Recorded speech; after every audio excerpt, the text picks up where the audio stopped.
Bonjour, bonsoir, bienvenue sur le plateau du Grand Webzine. Et oui, en ce mois de janvier, nous sommes encore au Théâtre de Chartres, puisque c'est la 4e fois, ils ont bien voulu, c'est la dernière, hein, parce qu'on va quand même les libérer, ils ont beaucoup de spectacles en plus dans cette saison, donc il n'y a pas que nous, donc on va laisser la place, mais c'est la dernière fois, mais on est, pour cette saison, mais on est quand même encore au Théâtre de Chartres, donc on remercie donc évidemment son directeur, Jérôme Costeplane, et toutes les équipes d'accueil technique et administratif, parce qu'ils nous ont accueillis 4 fois, et 4 fois de la même façon, toujours aussi bien, toujours aussi sympa. Et puis, donc, comme d'habitude, eh bien, ce nouveau numéro du Webzine, eh bien, il est en public.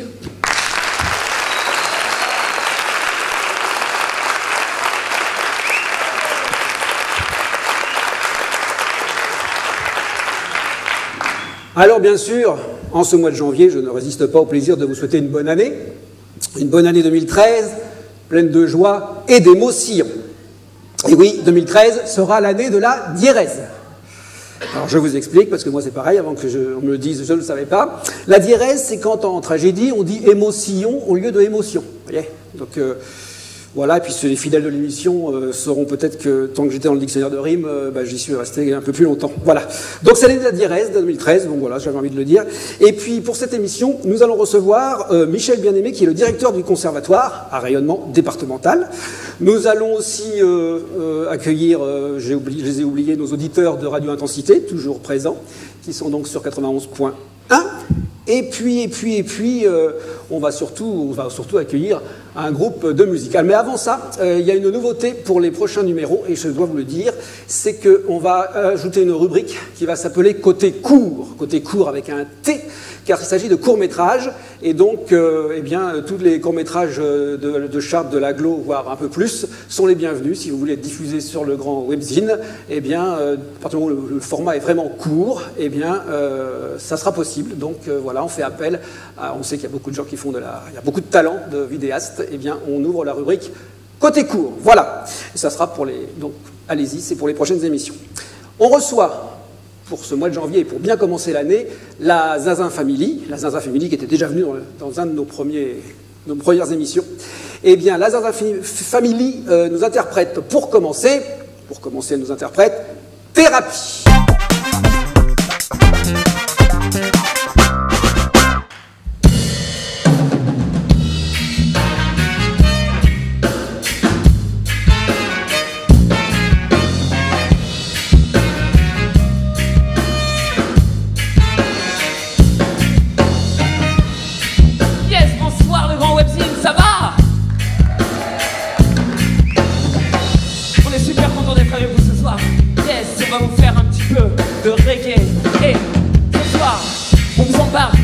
Dans notre Zinzin Thérapie.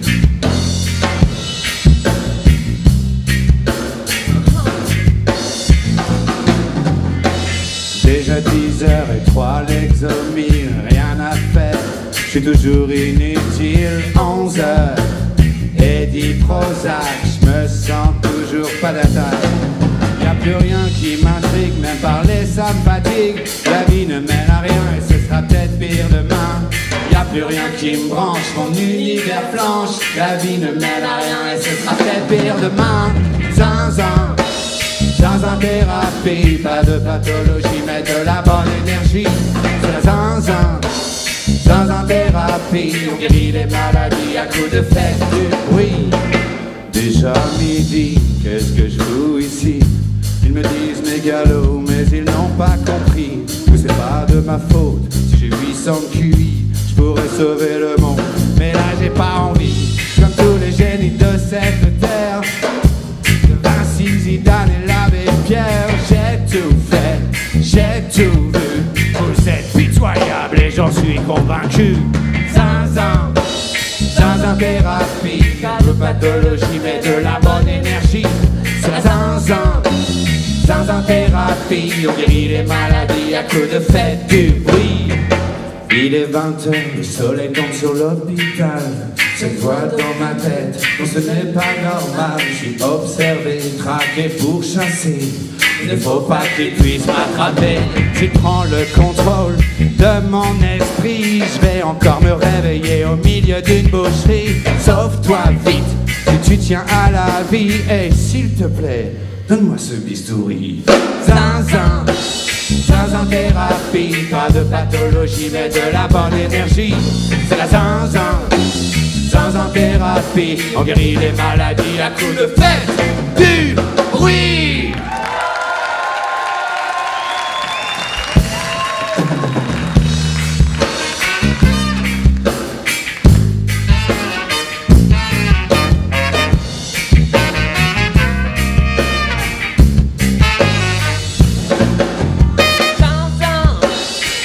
Thérapie, pas de pathologie mais de la bonne énergie. C'est la zinzin, zinzin thérapie. On guérit les maladies à coups de fête, du bruit. Merci.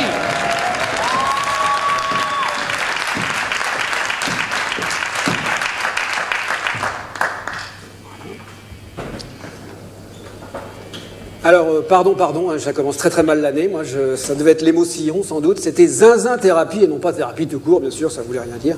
Désolé, hein, pardon les gars. C'est pas grave. Ah si, quand même. Alors, donc, eh bien... Ah bah, je croyais qu'ils s'entendaient bien. Elijah, Tony, ouais. Voilà. Et bien, la zinzin, family, et puis le reste du groupe, évidemment. Et puis les zinzins, voilà. Alors, on vous avait déjà accueilli il y a longtemps, c'était en mois de juin, je ne sais plus quand, 2010. Tout à fait, hein, pour notre premier album. Voilà, premier album, et avant de passer aux festivals. Eh oui. Absolument. Ah. Un tour de magie, ça c'était le premier album. Voilà. Ah bah faut le montrer là. Premier album. Tiens, bah, on va lui montrer à lui. Je te le rends, hein, t'inquiète pas. Voilà. Non, c'est cadeau, allez. C'est cadeau, tiens, tu vois, je le garde. C'est pour la nouvelle année. C'est pas, oui, c'est cadeau, c'est 10 €. Pour les autres, c'est 10 €. D'accord. Oui, bien sûr. Donc, alors, bah, du coup, c'était pour l'album, donc bah, il y a longtemps, oui, ça fait 2 ans, donc ça va, il se diffuse un peu quand même. Ça va bien, ça va bien. Comme on a bien vendu, du coup, bah, on va pouvoir en faire un deuxième. C'est vrai, c'est un projet. C'est un. Plus qu'un projet. Ah oui, c'est en train. Ouais. D'accord. Ça va sortir incessamment sous pneu. Ah d'accord. Début d'année, donc février ou plus tard. Voilà, entre ça et le printemps. Entre ça et le printemps, au printemps, comme d'habitude. Ah, alors quoi de neuf depuis qu'on s'est vu, parce que c'était bien déjà, mais vous avez dû continuer. Des concerts, des voilà. Tournées, on a joué à New York, Los Angeles, Nos gens le retrouvent. Voilà. Enfin voilà, Tokyo, enfin une tournée magnifique. Voilà. Non, on a fait des concerts. Ah oui, j'imagine, oui. On a fait des choses, on a rencontré des gens, super. Le groupe c'est toujours le même, on les présente peut-être. Ah bah oui, alors à la guitare on a Pinge. Voilà. D'accord. À la batterie c'est Charlie. Voilà. Et à la basse c'est Toto. Voilà. Cody chant trompette et... Et Elijah au saxophone, et on a aussi notre petit toutou, notre clavier, mais il est en Suisse, il a été retenu, donc... D'accord. Voilà. En Suisse. D'accord. Et alors, est-ce qu'il y a des projets pour 2013, donc un disque, ça d'accord. Plein de projets, en fait, du fait de la sortie de l'album, on va essayer de démarcher des maisons de disques, on va aussi faire des concerts, organiser un concert de sortie d'album, voilà. En gros, ça va dépendre du Père Noël. Vous pouvez nous rappeler comment vous fonctionnez, qui fait quoi, les textes, les musiques, moi je fais tout et il faut rien, en gros, c'est un peu le principe de base du fonctionnement du groupe. Non, en fait, en vérité, on écrit un petit peu tous les deux, on soumet aux autres, et puis après, ça travaille tous ensemble. Arrangement commun. Arrangement commun, parce que voilà, on est un peu une famille, donc c'est comme ça que ça marche. D'ailleurs, c'est la grosse différence entre le deuxième album et le premier, c'est que le deuxième, nos amis, les autres membres du groupe ont beaucoup mis d'eux-mêmes. Donc beaucoup plus d'influence de jazz, de musique latine, des choses comme ça. Voilà. Ils ont mis plus leur grain de sel que sur le premier album. Plus varié alors, plus varié que sur le premier. Plus varié, ouais, tout à fait. Déjà, il y a 13 titres, alors ça fait déjà beaucoup plus d'occasion de faire des choses. Voilà, d'occasion de faire des choses. Contre 7 pour le premier, donc c'est déjà beaucoup mieux. En plus, on a eu la chance de pouvoir enregistrer à Chartres, au studio Notre-Dame. Voilà, donc c'était un très bon endroit pour l'album, c'était vraiment super. Voilà, donc on vous invite à écouter ça. Bah oui, et comme le webzine nous a super porté chance pour le premier album, on s'est dit ce serait bien de pouvoir venir et nous voilà. Voilà, puis nous c'est toujours avec plaisir. Et puis d'ailleurs bonne année au fait, on s'est pas vu. Il y avait une soirée un peu avant Noël, mais finalement. Voilà. D'accord. Oui, bonne année, et puis la santé surtout. Ah oui, parce que quand on n'a pas la santé. Mais non, c'est terrible. Alors. Et je sais pas si ça va être ça, mais le prochain, enfin vous nous ferez un morceau tout à l'heure qui s'appelle Dealer, mais de ska. Donc Dealer ça, de ska, ouais, parce qu'en fait on s'est rendu compte. C'est pas illégal et puis pour l'instant. Non, mais on s'est rendu compte qu'il y avait une drogue qui touchait vraiment beaucoup de gens en France. C'était le ska. C'est voilà, c'est le ska et qu'il y a plein de villes où il y a des dealers de ska avec des réseaux super organisés maintenant et voilà. Ben, on verra ça tout à Quitte l'heure. à être drogué autant. Eh ben tout à l'heure alors. Merci. Merci beaucoup. Merci.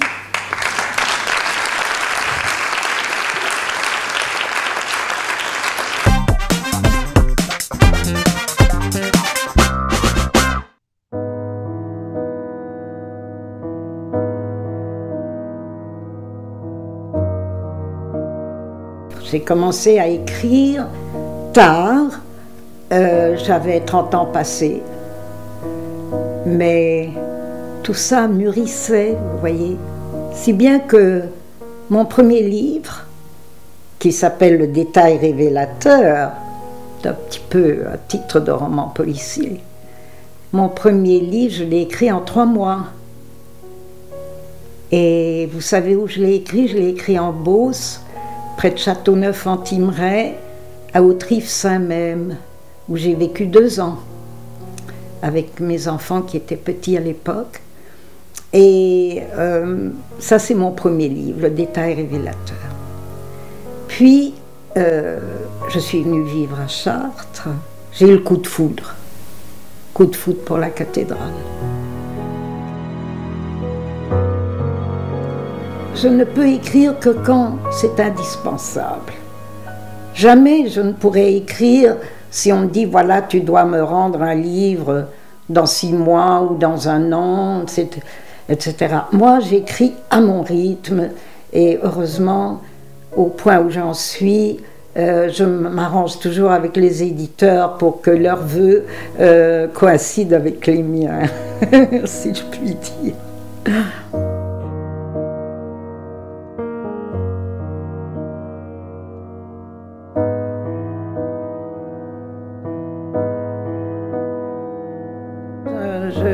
J'ai écrit aussi beaucoup de livres personnels sur la mort de mes parents, ce que c'était que de survivre à ses parents, l'influence d'une mère importante et d'un père diplomate assez absent, mais que j'admirais infiniment. D'ailleurs, cette année, j'ai donc publié ses mémoires, les mémoires de la guerre de 40, 39-40, où il a écrit des notes tous les jours, sur la défaite notamment. J'ai relu tout ça, ça m'a inspiré beaucoup de pensées qui concernent les rapports des enfants et des parents, parce que je regrette infiniment que nous n'ayons pas discuté de tout cela au moment où il était vivant. Et donc c'était très émouvant pour moi de relire ce livre, de le faire publier. C'était une conversation post-mortem, si j'ose dire. Et je me suis rendu compte, en réfléchissant aux rares conversations que j'ai eues avec lui, combien sa propre mère, qui était la sœur d'Edmond Rostand, avait été importante pour lui.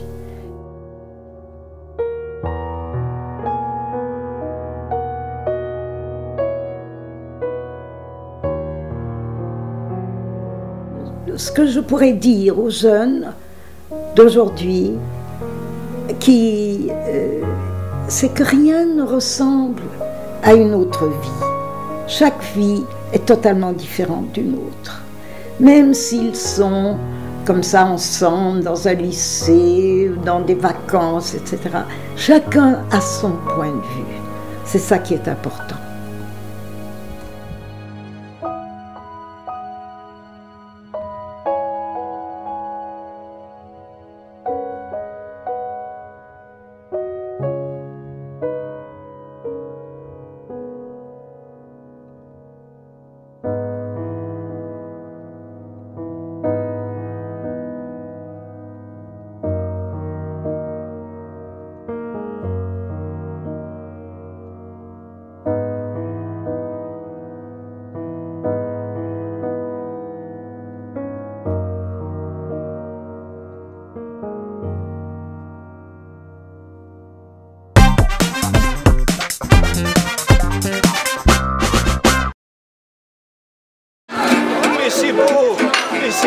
ça, c'est beau, regardez. La mer s'est ouverte, regardez. Oh, allez-y, allez-y, profitez-en. Et soyez heureux. Soyez heureux. Soyez heureux. Soyez heureux. Mon Dieu, c'est beau tous ces enfants, regarde. Je te donne mon énergie. Voilà, je te donne mon énergie. Voilà, sois heureux. Sois heureux. Sois heureux. J'espère que les Chartrains aujourd'hui vont pouvoir comprendre que le Père Noël existe véritablement. Et je suis là pour établir la vérité. Et j'ai choisi justement cette ville de Chartres pour raconter mon histoire. Car les Chartrains, c'est vrai, sont plus sages que les autres personnes. Voilà. Qu'est-ce que vous leur souhaitez pour Noël? Alors d'après vous, qu'est-ce que je leur souhaite? Je leur souhaite évidemment de passer de joyeuses fêtes avec leurs enfants et de ne pas se gaver trop de foie gras. Car, comme on le sait, le foie gras apporte du cholestérol, donc de l'athérome, donc bouche les artères.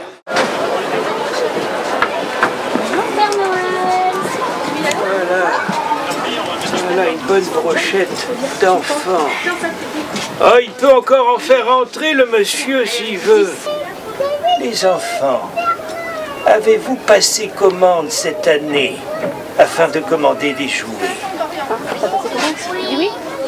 Oh, tu as été sage, toi. Il ne bouge pas d'un poil. Et maman? Oh, ça frissonne, mais ça fonctionne. C'est bien, madame. Oui, c'est bien. Regarde le... Oh, oh, oh. Non, ça fonctionne.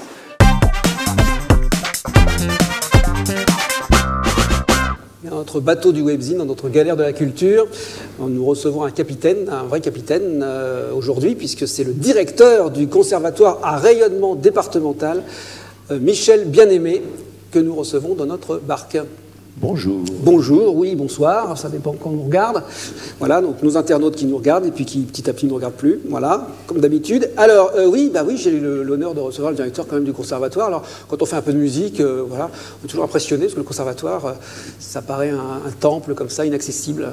Je me trompe peut-être. Oui, enfin, je sais pas, moi je me trouve pas très impressionnant ce soir. Hein, et le conservatoire, bon, c'est un lieu où tout bêtement on apprend la musique, quoi. C'est une école de musique et puis de danse aussi, puisqu'il y a la musique et la danse. Donc, et puis voilà, c'est tout simple. On recevait Pierre Doussin d'ailleurs le mois dernier. Oui, Pierre est parmi nos profs, oui, effectivement, en danse contemporaine. Ouais. Non, je disais ça parce qu'effectivement, parfois on a une image un petit peu. Voilà. Ouais, c'est-à-dire que les conservatoires, ils ont beaucoup évolué quand même depuis que ça a été créé. Hein. C'est une vieille institution, les conservatoires. Ça a été créé à la Révolution française, en fait. Hein. En 1793, c'est là que l'idée de faire des établissements publics, en fait, hein, qui enseignaient la musique ou la danse, ou le théâtre, d'ailleurs, a été créé. Et depuis, ça s'est de plus en plus formalisé, institutionnalisé, pour devenir, au début du siècle et jusque dans les années 50, des établissements très cadrés, qu'on a pu taxer d'élitisme ou de choses comme ça. Et puis, de nos jours, ça s'est quand même un petit peu assoupli. Et on ne fabrique pas que des génies, hein, c'est sûr. Là, ça se serait. Et puis justement, il n'y a pas que l'enseignement classique, parce que le jazz, la danse contemporaine, oui. Et puis voilà. Donc... Oui, c'est-à-dire qu'on essaie de s'ouvrir le plus possible, mais on fait ce qu'on sait faire.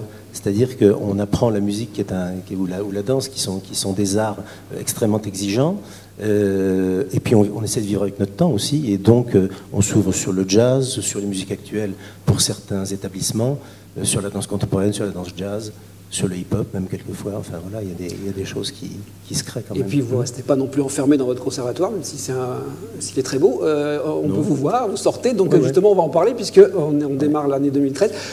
Donc en 2013, c'est quoi le programme? Comment on peut vous voir? Qui, quoi, comment? C'est-à-dire que le conservatoire, en fait, il a deux missions. Hein. Il a une mission d'enseignement, c'est ce dont on parlait tout à l'heure, mais maintenant les conservatoires, comme tu le dis, sortent et ont une mission de diffusion aussi.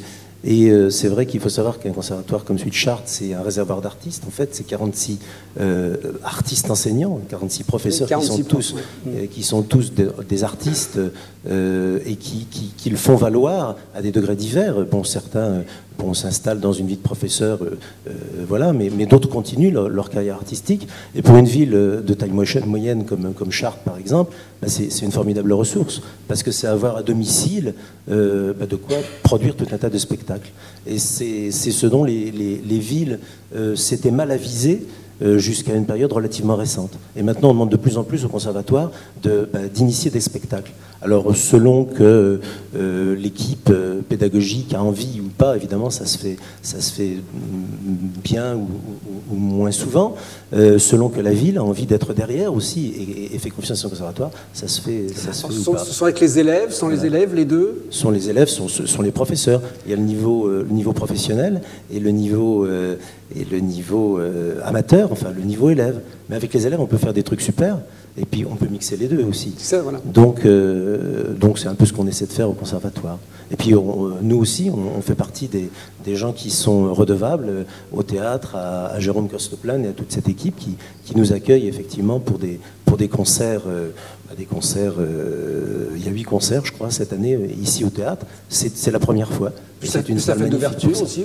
Vous avez participé à la fête d'ouverture. Oui, on a participé à ça.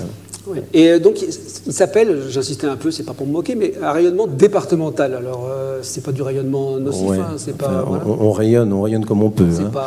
C'est pas radioactif, c'est actif. Non, mais de toute façon, c'est pas radioactif. Ça s'appelle départemental, c'est plutôt une espèce de sphère d'influence géographique, plutôt que par une participation financière, par exemple, du département.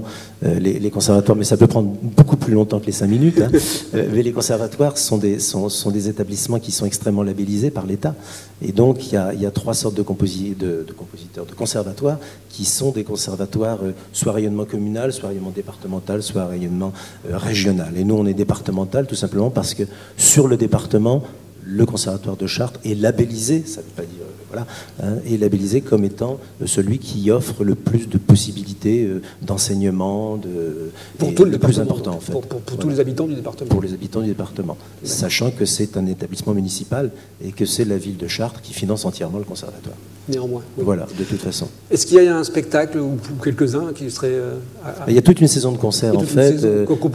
voilà, qui est importante, hein, puisqu'il y a plus de 15 concerts, aussi bien classique, jazz, il y a même un peu de tango aussi. Donc on va sur le site peut-être pour le voir. Alors. Voilà, on peut chercher le site. Oui, voilà. Tu l'as? Oui, ouais. c'est là. Bon.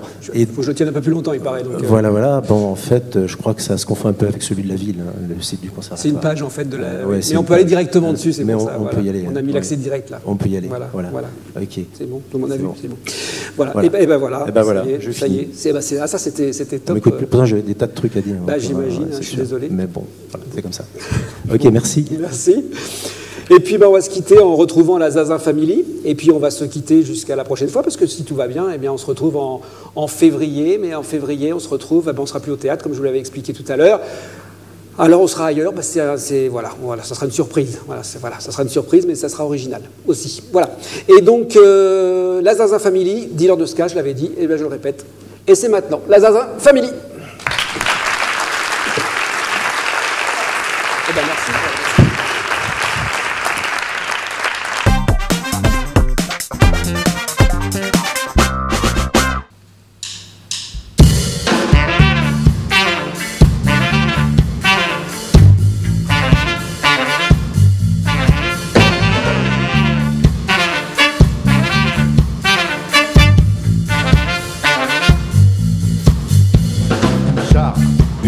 Sans histoire, sa mairie, son théâtre, et surtout dans les bars, son joli centre-ville et sa cité dortoir. Mais tard, le soir, quand il fait noir, les ombres planent sur les trottoirs. Tout s'achète, tout se vend dans ce vaste bazar. Y a un mec qui me dépanne près du square. Il en a toujours de la bonne, plein ses tiroirs. Il a l'air d'un dealer, ça se voit. C'est le dealer de ska. Il est l'heure de pécho, tu sais quoi? Chez le dealer de ska. Il a l'air d'un dealer, ça se voit. C'est le dealer de ska. Il est l'heure de pécho, tu sais quoi? Chez le dealer de ska. Et quand il m'injecte du son, sa dose de ska évacue la pression. Y a pas mieux contre le pétage de plomb quand il pose le diamant sur le sillon. Ces quelques grammes de notes me font grimper au plafond. Y a tous les ska qu'on veut dans ces pochons. La musique, c'est mon addiction. On s'en fout si je finis mes jours en zanzan. Il a l'air d'un dealer, ça se voit. C'est le dealer de ska. Il est l'heure de pécho, tu sais quoi? J'ai le dealer de ska. Il a l'air d'un dealer, ça se voit. C'est le dealer de ska. Il est l'heure de pécho, tu sais quoi? J'ai le dealer de ska.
Ça se voit, c'est le dealer de ska. Il est l'heure de pécho, tu sais quoi? J'ai le dealer de ska. Il a l'air d'un dealer, ça se voit. C'est le dealer de ska. Il est l'heure de pécho, tu sais quoi? J'ai le dealer de ska. Y'a pas meilleur dealer dans le quartier. Non mais sans rire, et je les ai tous testés. Car au premier stick, tu vas te déhancher. Au prochain fixe, tu vas décoller. Si t'es en rade, viens voir le dealer de ska. Si t'es en bad, viens voir le dealer de ska. Si t'es en manque, viens voir le dealer de ska. Si t'en veux pour 30, viens voir le dealer de ska. Si t'es toxicomane, viens voir le dealer de ska. ou juste mélomane, viens voir le dealer de ska. Si t'es special, viens voir le dealer de ska. ou même règle chacun. Ouais.